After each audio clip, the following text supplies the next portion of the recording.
Hi mga kakayod, Yarn, and I'm back for another video.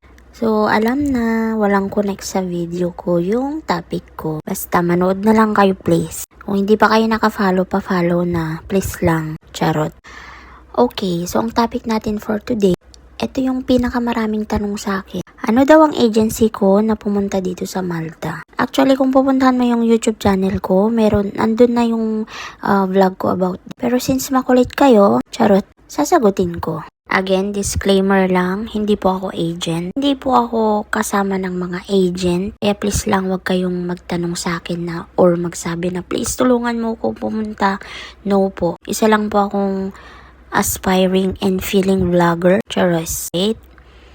So, ang aking agency dati, nung pumunta ko dito is Behavior Hotel. Pero hindi ko na siya may re-recommend sa inyo kasi hindi na siya existing. Kaya sorry, hindi ko talaga siya may re-recommend. Anyway, nag-research naman ako.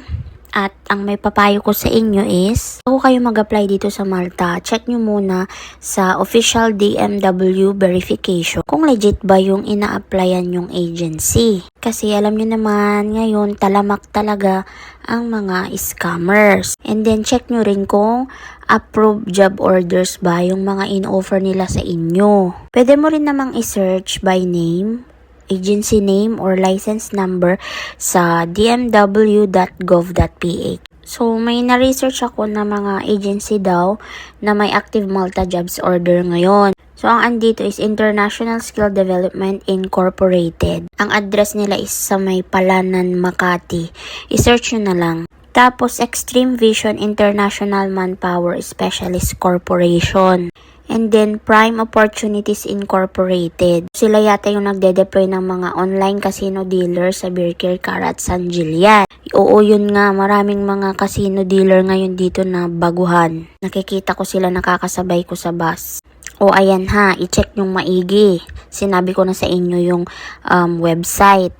Ngayon, iwasan nyo yung mga nanghihingi na agad ng pera, ng malaking pera. Wag tayong magtanga-tangahan mga kakayod. Kasi alam nating lahat na talamak naman ang mga scammer ngayon. Tapos, baka may mag-o-offer sa inyo na mag-tourist visa muna bago mag-working.